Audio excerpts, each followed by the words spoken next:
I just want to encourage our pastors. You said yes to ministry for a reason. You wanted to love people and you wanted to preach passionate messages and you wanted to walk more intimately with the Lord and lead others into that. Don't lose that perspective.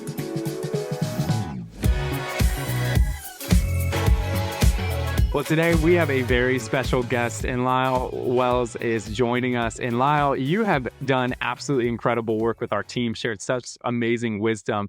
And so when we talked about just getting your voice involved into Healthy Pastor Co., the community, and to this podcast, it was a no-brainer. The wisdom that you have and the background that you have, I was looking it up and I was like, oh my goodness, Lyle has done so much. You're serving as a senior pastor right now, you're church planter, executive senior pastor at one of the largest churches back in the day, and the president of Integris Leadership and a published author. And so you have a lot of experience, and it's an honor. And teacher. And Father. this man is, his resume is so long, you wonder, is he really a hidden, elf from the North Pole who's tall, who's been around for 200 years? Because Lyle, I got to jump in, Arden. I'm so sorry. I'm just so excited about this podcast because this man of God has helped our family, our team so much. And Integris Leadership is a group that he oversees. He's the president of it. And they help churches all over the United States. And we have the leader of the entire Integris group today. And Lyle, we're just honored that you would come on and pour into these many, many pastors that we address on these podcasts. And so thank you for being on the program. Well, you heard experience. The guys on the podcast might have heard can't keep a job. I mean, when you started listing it off, Arden, I'm like, I've changed a lot of jobs. Maybe that's the problem. So it's all perspective. Well, the truth is, every single job prepared you for the next. Because so many times when you're ministering to our team or to our partners, you bring up incidences that happened when you were a basketball coach, when you were a teacher, and these things help all of us so much in leading our teams. And so I'm going to jump in. Let me ask you a quick question. How many churches do you think that you have gone to and either or pastors? It's an unfair question because I know we met you when you spoke to a massive gathering. Lisa was one of the speakers. You were one of the communicators. And there were many, many pastors there. But how many churches have you gone to and you've worked with their staff, their teams? What's a good rough estimate over the years? Well, our goal over the last 3 years was to feed 5,000 pastors one-to-one.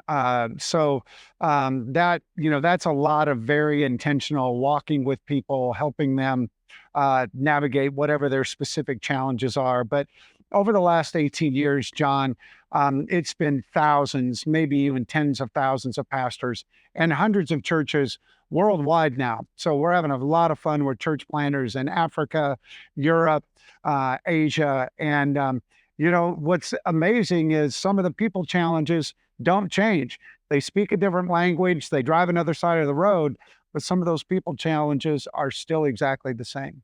So let me ask, what are some of the major common challenges you find pastors facing? And what is your counsel to them on these challenges? I think the biggest one is still pastors who are trying to do it in their own strength and in their own wisdom. John, you know that. And I mean, I tell people, and I've told you, you're the most biblically literate man that I know walking the planet right now. But, it can be really tempting when you step into ministry and you start hearing about strategic planning and you start reading all the leadership books and the podcasts that are available to start thinking, hey, I've got a lot of tools and I've got to use them all. The greatest tool we have is prayer. I think every pastor on the planet needs to start their morning and end their day with, Lord, direct my steps. This is your bride, and I am just called to steward it. But trying to do it in your own strength and wisdom. And the cousin of that is seeing somebody else's success and trying to copy it. Arden looks great, but if I put on a black t-shirt, a denim jacket, and a ball cap, people would think I was homeless, you know? So I'm not made to look like that good looking young guy, but I'm called with my own unique giftings and passions and constraints. So are you, John. So are you, Arden, and so is everybody that's listening to us. Okay, let's get back to you saying the most biblically literate. I'm just going to say this. I love the Holy Spirit, and He is the greatest teacher in the universe. And anything we have, He's given to us. So I Amen. don't know if that's quite an accurate report or a dear friend report, but let's move on from there. I'm very interested in asking you what are the common the yes. Can I ask a question? Because I see you're trying to formulate a question really fast. Because I think this is going off of both what you guys had just said, is John talking about the Holy Spirit, but Lyle, you understanding the key thing for pastors is starting your day off in prayer and finishing it with prayer. Like, I love it because you are very much, a lot of the conversations I've had with you is about systems, getting people into the right places and things like that. But I love that you have kept that a focus in terms of you understand the importance of systems, but you have not neglected the relationship with God. And I think a lot of times we've even heard statistics saying that 72% of the only time that pastors are getting in the word or with God is their message preparation. So can you talk a little bit more about that? Well, that's actually my question I was going to ask Arden. So I was going to ask, what's the greatest obstacles that these pastors face that keep them from spending time with God personally? I mean, I think it's the demands of the job. And, you know, there's a perspective that if you are the pastor, then you belong to the congregation. I mean, they pay your salary. I love it when somebody talks about how they tithe and they should have a voice. And I always go back and say, well, wait a minute, if you truly understand tithing, then you know that's not your money, right? And so you're not paying my salary, God is. And let's get some perspective there. But, we get into this unhealthy, we feel like we have to be at everything. We don't set really good boundaries. We don't develop or delegate to the people around us. I mean, there's just a whole bunch of factors that combine into these pastors feeling overwhelmed and really underfed. And so that's why time alone with the Lord is so crucial. I think Martin Luther, they said, do you really pray 4 times or 4 hours a day? And he said, I couldn't get anything done if I didn't. And I just, so I think, John, that's the first one, is just this, I'm going to be all things to all people, and I can say yes to everything. And the things that, it's usually the most important things, prayer, time with your family, that end up being moved aside at the expense of ministry. And that's why we see such a high degree of burnout and such a high degree of pastors who aren't really engaged in what they're doing anymore. So I want to put a pin in something you said, because I feel like it really needs to be emphasized. Tithes are God's money. And I'm going to draw on my 35 years of travel experience. Back in the late 90s, I was at a very good church, young progressive pastor. Actually, this man is overseeing a network of thousands of pastors today. I will never forget what he did. He said, John, I got to the point where I felt like the people in our church, and it was a big church, he said, had sticky hands. In other words, they felt because they were tithing so significantly, they could just speak into how we were running things on our staff, on the church, rather than just leaving that with me, my leadership team, and the board that oversees me.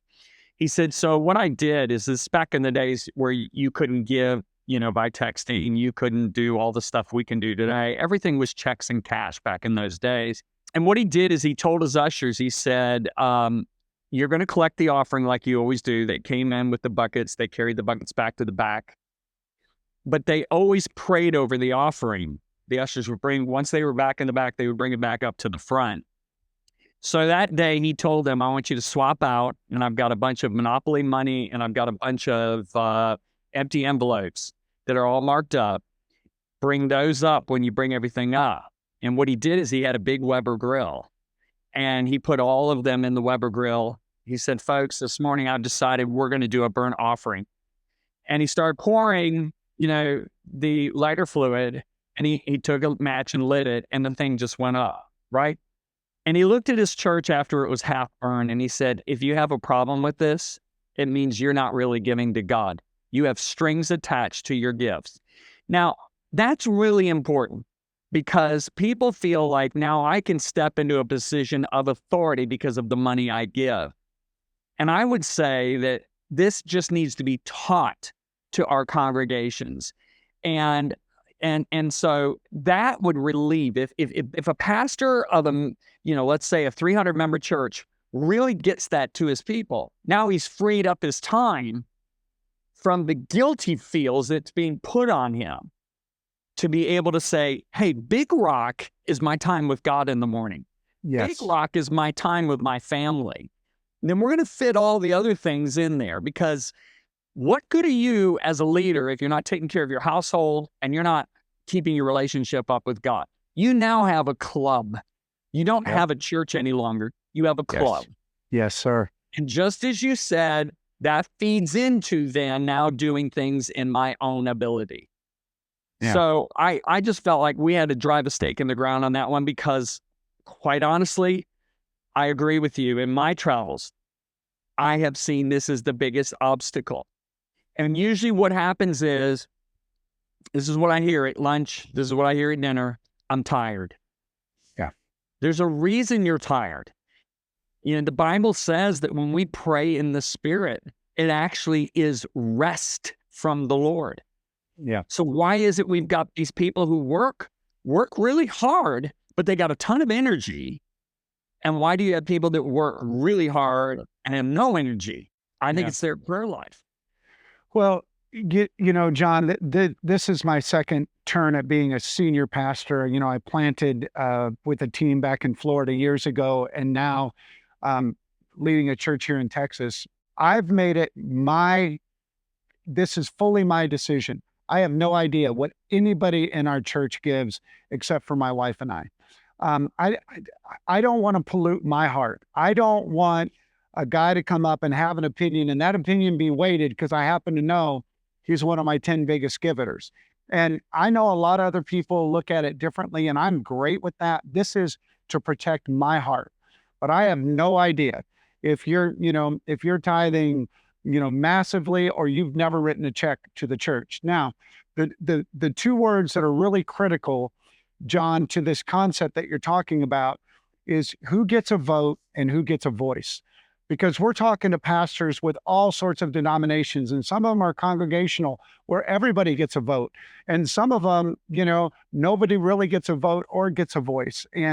But for me, I think it's really important as a leader that you set those boundary lines of, hey, who gets a voice into this decision and who actually gets a vote? Because I may go get a lot of voices, but at the end of the day, our leadership team's going to decide what we're going to do here. And that distinction has really helped me. But there are so many struggling, the exhausted pastors that I know. They feel like everybody gets a vote and everybody gets a voice. And so they're chasing their tail trying to please everybody. Yeah. And that's never going to happen. So let me ask you this. Do you think it's healthy for a pastor to say, hey, I want to give everybody a voice, but that doesn't mean you've got to vote. We're going to listen to what you say, but it doesn't mean we're going to decide as a leadership team we're going to do it. Or do you think that's dangerous? I'm actually curious of how your answer would be on that one. I'm a big fan of transparency. We say clarity is a leader's best friend. And so, I think it's healthy to say, listen, your opinion matters. If you want to stop me between services, if you want to schedule a time and visit with me, I want to hear your heart. But the bylaws of this church have set up, whether they're elders or deacons or, a presbytery, whatever, that's going to make this certain decision. And so, we're going through a building project, and I don't know which end of the hammer to hold. So, I've brought in a group of highly trained, very seasoned construction, HVAC, electricians, guys in my church that know what a set of blueprints look like, that know what a healthy bid is, that when we're talking to construction guys, they're asking questions. I mean, it might as well be Hebrew and Greek to me, but I trust them. And at the end of the day, they're going to have a vote and a voice into the way we move forward. But I've communicated that to our whole body that, these guys have been appointed for this season, for this time, for this project. Doesn't mean they get to determine what the next sermon series is. I'm going through the same situation. We're moving into a building here in the Nashville area. I have very little knowledge of what's going on. Our teams are meeting with some of the best consultant teams on setting up studios, setting up offices. And to be honest with you, I don't want to be really involved. I mean, they know I said excellence, but would you say that pastors are just involved in too much sometimes, and that hinders actually them from really, really ministering to their people? John, the way we train pastors in the West is so unique. We train them theologically, which is critical. But, I would say 80% of what a pastor needs to know about leading an organization, they're not taught that in seminary. And unless they were astute and really forward thinking to go get maybe a business degree as an undergraduate, all of a sudden you've got a pastor that's leading 5,000 people, a multi-million-dollar organization that they're essentially the CEO of, and they don't understand HR practices. They don't understand law. They don't understand payroll and finance. They don't understand any of that. Yeah. I don't understand a lot of that, but I mean that, in Integris, if people ask me, on an airplane ride, what do you do? My one sentence is, we help pastors with all the things they didn't learn in seminary. And if you say that to a pastor, they go, and that's a lot. It's a massive job. It can become all consuming. And that's why it's so important to empower those people around you who are subject matter experts, to develop the relational trust with those people so that you can give it to them like you have with your team and go, I don't really need to know. I'm good. I've said excellence. If John Bevere would work there, you know what that looks like. Go ahead and do it. I'll never forget when I went through the transition. It was back in the early 1990s.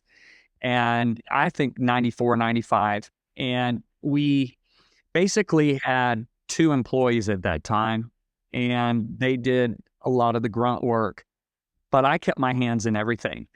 Yeah. And there was a wise businessman, and I'm business minded, but I wasn't then. Yeah. And I realized that my engineering degree and my 1 year of Bible school didn't give me what I needed. And there was a businessman, he had me out in the golf course, and I'll never forget, he said, the reason Messenger's not growing, the reason you feel overwhelmed right now is because you have your hand in everything. And my reply was, well, I can do it faster than if I teach somebody to do it. And he said, and then you're going to continue to have to do it and continue. He said, You've got to realize that when you invest time in training somebody, you're taking absolutely something off your plate in the future. And I'll never forget this as long as I live. He said, this is what you got to do. He reached out, held his driver in his fist like that and let it go. And to this day, I can see where I was, the tee box, and I watched that driver fall to the ground, and it became clear to me. I had to let go. Mm-hmm. And I believe what our job as leaders is, we communicate cultural values and vision. That is one thing my team will hear me stress over and over. Our 5 pillars at Messenger are purity, power, excellence, integrity, and honor. That will be stressed. Now, I don't even have to say that as much anymore because Addison's doing it. Our directors are doing it, and it filters right down. I remember setting the course on Messenger Cup. I was so involved on the first one, but I hardly do anything with Messenger Cup. What I've seen with pastors is they have their hands involved in everything and they don't drop that driver. Would you agree with that? Well, I mean, John, the statistics point that out, right, Arden? I mean, there are roughly 400,000 churches in America. Half of them have 200 or fewer people. And, as a behavioralist who understands sociology, I know that a human being can carry about 200 relationships. They can maintain roughly 200 relationships. So you put those two together and you see we have 50% of our pastors that won't let go, that think that they have to be the one to make every decision. They have to be the one to do the hospital visits. They have to, I mean, my greatest joy is when I come around a corner on a Sunday morning and see somebody in my staff praying deeply with somebody after a service. And I'm like, fantastic. My ministry team is doing ministry. I don't have to always be the go-to. I'm not hurt or wounded by that. I want to multiply and pour into others who can pour into others who can pour into others. But John, it's threatening, right? I mean, it can be a little bit threatening when you let some things go. And, a young leader like Arden, he's version 1.0 on a lot of things still. He's going to be amazing. He's already so incredibly talented at so many different things. But, we have a saying both in my church and at Integris, hey, mistakes are tuition. The first time you make a mistake, it's tuition, and I don't mind paying it. Now, I don't pay for tuition twice.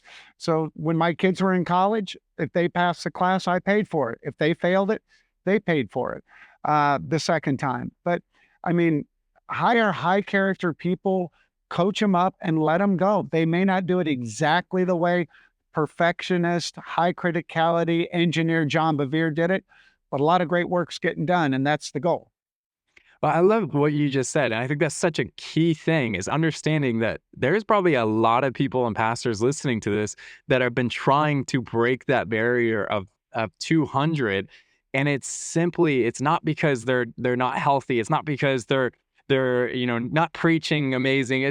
There's not like a lot of reasons that people look at it. It's because they simply have not let go and brought more people underneath them. And I think that is a powerful revelation because as you do let go, it gives you more time to pour into the areas that you might feel like are lacking, pour more into your family, pour more into your spiritual time, that time that you get with God. So I think that is if you take anything away, that's key. I think what I would say is if I'm a pastor right now, how do I find those people? Like, how do I identify them? What systems do I put into place to be able to create that space for people to start taking ownership within my church?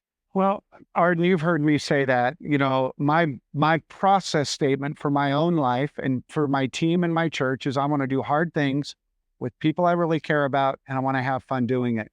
So I look for those people. I look for people who aren't afraid to do hard things, people I could really, really enjoy hanging out with, and people that can have fun doing it. Let me take a quick side road. There is power in a narrative. There is absolutely power in a narrative. We're going through a little cold snap in Texas. And for those of us that are thin-blooded, that are used to 100 days of 100 degrees, when it's 34 degrees outside, we're like, this is miserable. We're freezing. But I have a young intern that was working with me. He loves the cold weather. And every day this week, when we've gotten into the car to go to work together, he's like, man, I love the cold. I just love the cold. And you know what? I kind of like the cold. I got a flannel on today. I'm like, you know what? This is kind of nice. There's power in a narrative. And there are so many pastors that you meet and that I meet that are like, it's so hard.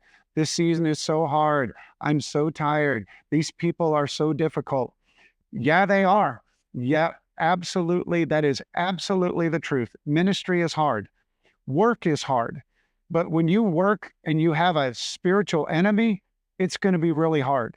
But there's power in a narrative. So find people that like challenges. And, Arden, to your question, I recruit them. I actively recruit them. If I see a young couple in my church who I'm like, I could hang out with them. I think they've done hard things.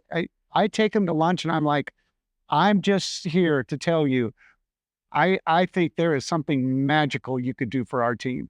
I think there's ministry in our church. I grabbed a guy, and I just said, I want you to go lead men 55 and over. I think you're doing it well. You're leaving a legacy. If I invited men to come and sit with you, would you do it? And I think a lot of times people are just waiting to be asked. And, so I actively recruit and I'm not ashamed. And, I buy a lot of gift cards. I send a lot of women to the spa, anything I can do to get them on board with what we're doing. You talk about power in a narrative. We just had an example of that last night with my grandson. He's 14 years old, trying to find his way on the pickleball court. So Addison, his father, who, is Arden's oldest brother, and says, hey, let's play tonight. Arden and Christian can't play. Can you find one of the men in the league in the neighborhood? So I found one. And I remember that man and I partnered up against Addison and 14-year-old Asher. And I think we beat him the first two games, 11-3, 11-3. So I finally said, Asher, why don't you come out over here? You're going to play with me. So he comes over, and the first thing he says is, you really don't want to be on my team. And I stopped him. I looked right in his face and I said, look, I want a positive look. I want a positive outlook. And I said, if you miss a shot, I do not want to hear I'm sorry. I said, I want you to own every shot. You're good. And I want you to play your best. And we're going to do really good. Well, I continued. That first game we played, we lost 11-4. Then it went to 11-6. I kept correcting him, saying, hey, face up or chin up. And I want to smile on your face. No apologies. Kept doing it. Well, the second to last game, we lost 11-9, and the final game, we won 12-10.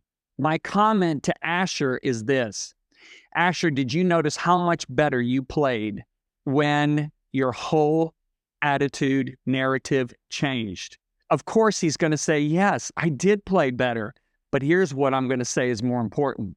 Did you notice how much better I played when your attitude went positive? Wow. And that's a leader. A leader sets the atmosphere and the people enter into that. So if you're so this is what's so amazing to me. If you are a stronger spirit, I look at that scripture that John grew strong in spirit. Okay. If you're a stronger spirit than the pastor, if you've got somebody on your team that's a stronger spirit than you in the negative, they're going to dominate the atmosphere and you're going to have a hard atmosphere. Yeah. I mean, let's think about it. Elijah controlled the narrative and the atmosphere with 850 false prophets, a king, and an entire nation. That's how strong his spirit was. But he met up with a woman the next day who had a stronger spirit than him. And her name was Jezebel. She was stronger in negative, in witchcraft, and evil than Elijah was. And he ran for his life and sat down depressed. I find a lot of pastors are depressed. They're confused. They've lost vision. Why? Because they haven't developed their spirit, which goes right back to where you started with. It's their time with God. John, every year at both Integris and at my church, I start the first staff meeting every year. I used to use a video with Kristen Chenoweth and a girl named Sarah from the Hollywood Bowl. You can find it on YouTube. This past year, there was a Foo Fighters concert, and Arden, I don't even know who the Foo Fighters are. And I know they're a secular group, but they're having a concert, and they ask an entire section of the audience, does anybody want to come sing a song with us? And nobody says yes. And this little 10-year-old boy named Collier says, I want to play the guitar. So they bring him on stage. He's 10 years old, thousands of people. And they ask him, they said, do you want to play a song? And he's like, yeah. And they're like, what songs do you know? And the kid says, I know a lot of Metallica songs. And now I know our really conservative pastors listening to this are freaking out. But this little 10-year-old boy plays this Metallica song. And it's amazing. And, so I play that for our team, and I tell them two things. I said, number one, there were naysayers in that arena. I promise you. Why is a 10-year-old kid at a concert? There are people smoking and drinking here. Why does that kid know a Metallica song? That's secular. That's what they didn't see was a confident, skilled kid that said yes. And I said, hey, we're going to have our naysayers. but we said yes. When God called us to this church for this season, when God called you to Integris, we said yes. We're not the victims here. We raised our hands like Collier, went on the stage, and now we have a choice. Do we take whatever skills God has given us and do we play a song that inspires millions, or do we shrink from that moment? So, I mean, if you heard an Integris teammate having a hard day, we always reframe it, John, with like, hey, but I said yes. I said yes. So, I just want to encourage our pastors. You said yes to ministry for a reason. You wanted to love people and you wanted to preach passionate messages and you wanted to walk more intimately with the Lord and lead others into that. Don't lose that perspective. Don't let numbers, don't let one naysayer. Look, we've all had the meeting where somebody says, I'm not here to attack you. And for the next 2 hours, they do, right? You're not alone. But you said yes because God put a perspective and a purpose on you. And I want you to pursue it. We're not victims here. That's what we need to embrace. Okay, Lyle, you are a leader of leaders. You inspire me. I get around you. I'm just going like this inside right now. Okay. I'm going to ask 2 questions because I want to mine these beautiful gold nuggets out of you. I have never seen you discouraged. Never. You are, I mean, I don't care what the situation, you are always looking at things from the positive side. And I think of God saying to Joshua 7 times through either the people, Moses, or God himself, be strong and of good courage. The opposite of courage is discourage, okay? You are always full of courage. You are always so positive. Number 1, how do you keep yourself in that state? Number 2, what are some of your keys that you do to infect the people that you're leading? Because you infect our whole team with positive belief, with excitement, with let's go get them, let's go jump, let's go run through that wall, let's do it. I mean, Lyle, I watched you with our team. You could get them all to say, okay, we're gonna go run through that wall right now in this boardroom. What are some of the keys? Help these leaders out here right now. Number 1, how to keep themselves encouraged. Number 2, how to encourage their people. Yeah, John, I think it's too, it comes back to perspective and it's something you work on. I have my moments like everybody does. It goes back to time with the Lord. Psalm 20, Psalm 62, like I have my go-to places where I'm like, okay, Lord, I need to hear these words louder than I've ever heard them before. But one of the things is, we don't focus on the things that we can't control. I mean, that's a rule in my house. It's a rule in my company. It's a rule in our church. If we can't control it, we don't talk about it. So I can't control that group complaining about me in the parking lot. I can't control what this lady posted on social media. So guess what? It doesn't get my attention. In Revelation 3, to the church in Philadelphia, the Lord says, I have placed before you a door that no one can shut. And that's the way I feel. Nobody can shut my door, only God. So you want to be as negative as you want, you can't shut my door. And that's one of the ways that I say positive. But the other thing, John, is this. We learn this with our children, raising them. If everything goes according to plan, you don't have a great story. You go on vacation and the plane leaves on time, the weather's perfect, and you don't lose your bags and you get back. That's a great vacation. That's a terrible story. Don't come back home and tell us that story. But, you go to Cabo and it rains for 5 days and now there's a hurricane and you got to share a hotel room with somebody you've never met. Now all of a sudden we got us a little bit of a story. And so we've always kind of lived that mantra that if things don't go according to plan, hey, listen, this is God's writing a great story. And we know the end of that story. We know that there's victory waiting for all of us. And so I want to run a courageous story. You've heard me tell the story about Chariots of Fire, where Eric Little is knocked down and he gets up and finishes the race. And his coach says, not the prettiest race I've ever seen you run, but certainly the most courageous. My goal when I stand before the Lord is, hey, it may not be the prettiest life or ministry, but I want it to be one of the most courageous. So don't focus on things you can't control. I can't control the offering. I can't control their response to the message. I can control the preparation for the message. I can control my heart when I deliver it. And then just think about, it's a great story. I mean, this is your marriage to Lisa. I mean, you two have so many great stories because there were a lot of your life that didn't go exactly according to plan. So that's the beautiful part of it. This is ministry. It's a great adventure. I mean, if you wanted predictable, be an accountant. That world never changes. But you got into ministry. You said yes, pastors. So let's come together and rally together and do this thing. One more drill down question on this, and then I'm going to turn it back over to Arden. You got somebody on your team and they're just coming in and they suck the air right out of the room. They are just negative. What's your strategy for getting that changed in them? What are some of the practical things? You may not have one. You may say it's different with every person, but I just can hear these pastors thinking out loud right now. They're like, what do I do with these people that are so negative?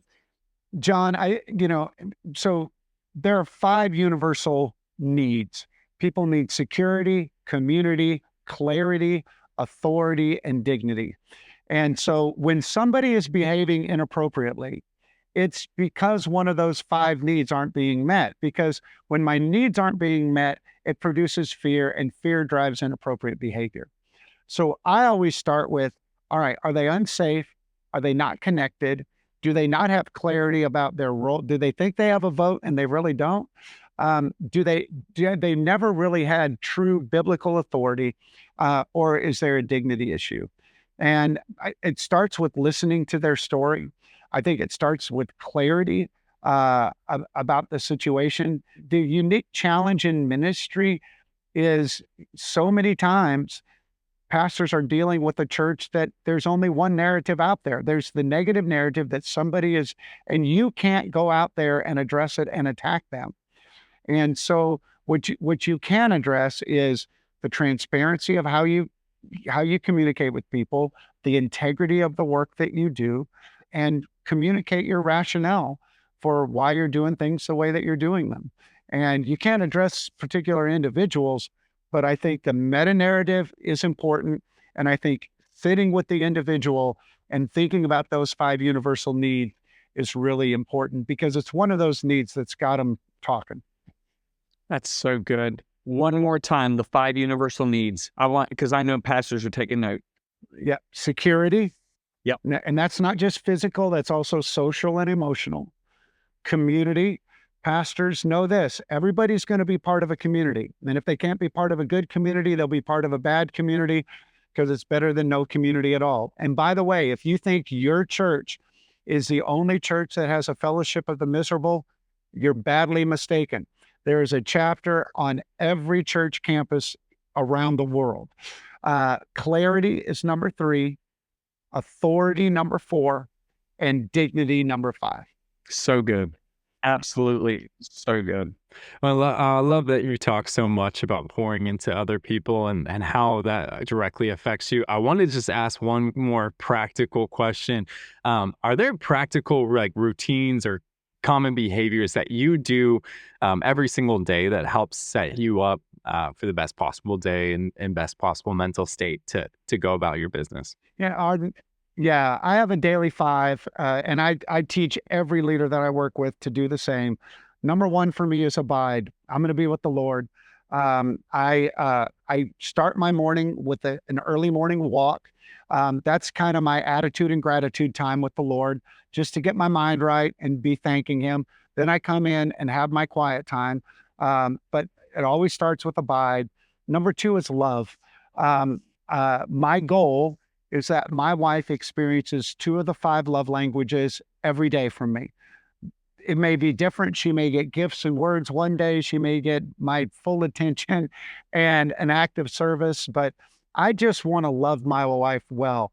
I heard John say this. He wants Lisa to be more in love with him the day he leaves this earth than the day they met. Man, that's a worthy goal. that's just a worthy goal.